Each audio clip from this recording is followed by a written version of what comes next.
The Mayan calendar had only 360 days, and the remaining 5 were the unnamed days. The Maya believed that each year when the unnamed days arrived, the gates to the Underworld would open. Like, I know that you guys have played some of it before, but I actually haven't. I didn't get it. This is the first time I've ever seen anything but a trailer video, so I was pretty impressed. I got to check it out once at E3. That was the original time when I got to play it. And there we did the underwater portions, where you're kind of Laura's swimming around underwater. I guess she's got like some sort of magical breathing powers of some sort, or maybe an air pack. No. See, like I asked that when he was showing it. I'm like, wow, she can hold her breath for a really long time. And he's like, no. She puts her mask on when she goes in the water. She has like there's like a little tiny breathing tank on her back. He's all, yeah, it's high tech, man. And then a couple of weeks ago, I got to go and play through the beginning level, the tutorial that's in the Burning Croft Manor.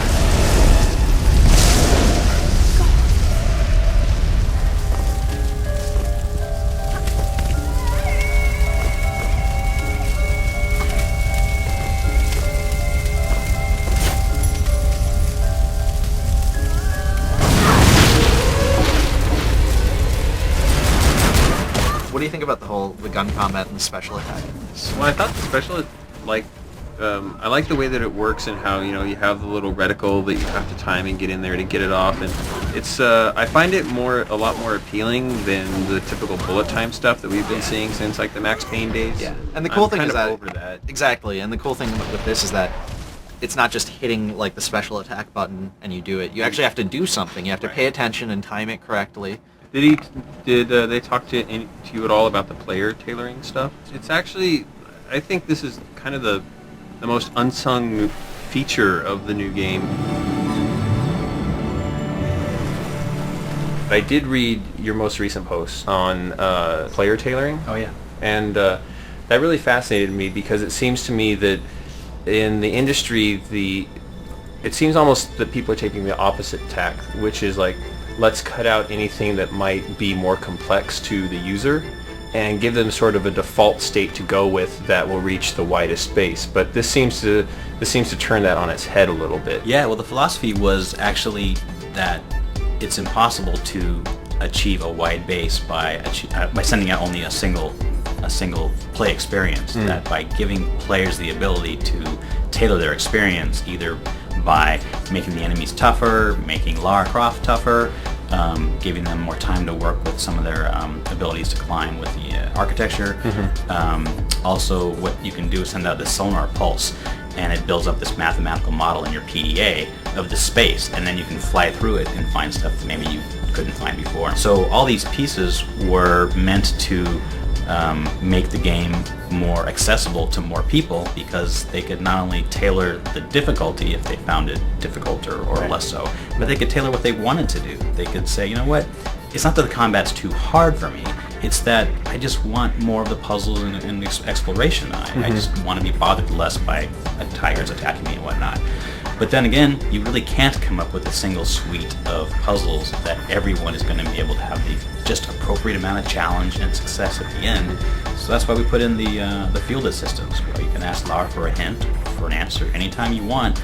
And if we didn't do that, we couldn't have made the puzzles nearly as deep or as complex as they are. So it really was about broadening out the game experience and letting people tweak it to provide the most access to everybody, than to try and second guess some mythical large swath of players with a single experience. The hint system he did tell me about, and this is kind of funny because I was playing through with the developer, right? They were sitting there, and this is one of the funny things about trying to play a game like this with the developer. So I would spend 15 minutes trying to figure out this puzzle, and the whole time I'd just be like, oh god, this guy must think I'm a total idiot.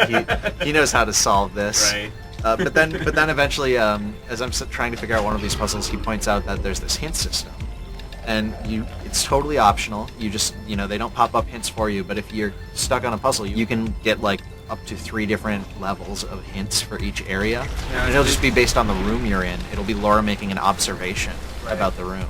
A lot of the hardcore audience, when they've heard about this feature, have been it's been more controversial. But really, this is just a more powerful version of easy, medium, hard difficulty anyway, with a slant toward the kind of experience, not the difficulty of the experience. But at the same time, the one really truly controversial piece is that people can't always necessarily be trusted to resist temptation. That one of the things that's really exciting about a game is to struggle with it and come back to it. I mean, one of the things that's cool about playing Braid is that you can't figure these things out, and then when you finally do, you're successful. And how well are you able to resist that temptation? But rather than trying to second guess that, again, trying to read 2 million people's minds, we felt it was better to provide that access for them and let people be the authors of their own experience.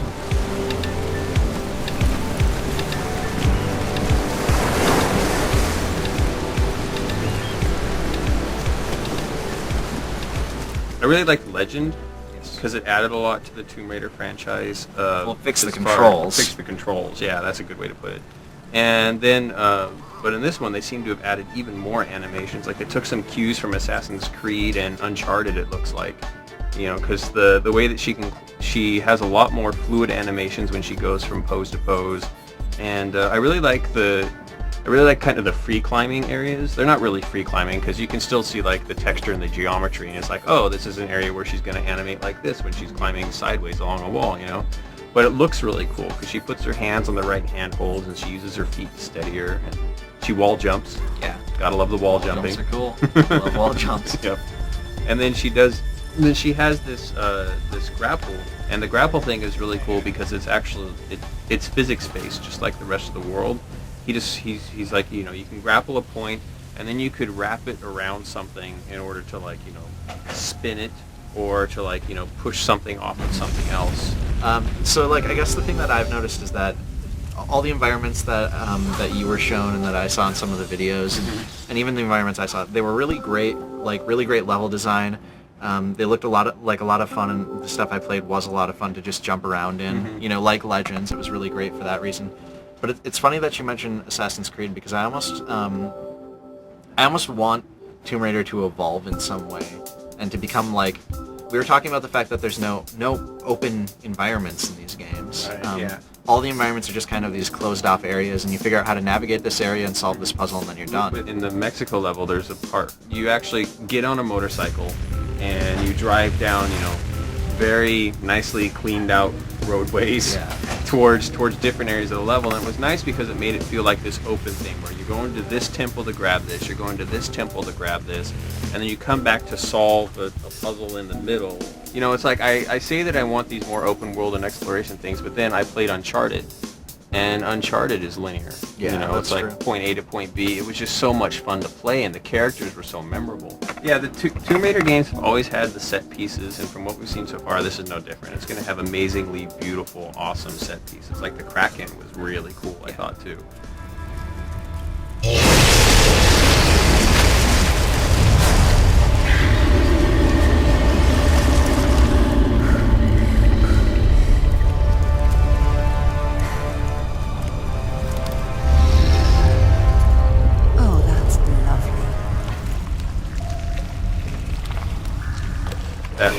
That whole puzzle surrounding the Kraken looked like a lot of fun to solve. I mean, and he was saying that, you know, even moving back and forth across that room where the Kraken was, you could climb more than one way to get to where you needed to. It wasn't just like one set route. I mean, you know, I guess we're sounding a little down on it. It still looks like it's going to be a ton of fun to play. Yeah. I have no, like, watching the way Lara moves, she looks really, really fun to control. I mean, because I really enjoyed Legend. You know, I'm still kind of bummed that I haven't had time to download and play Anniversary. I'm the same exact way. That's weird. Yeah, but and so this one I am totally looking forward to.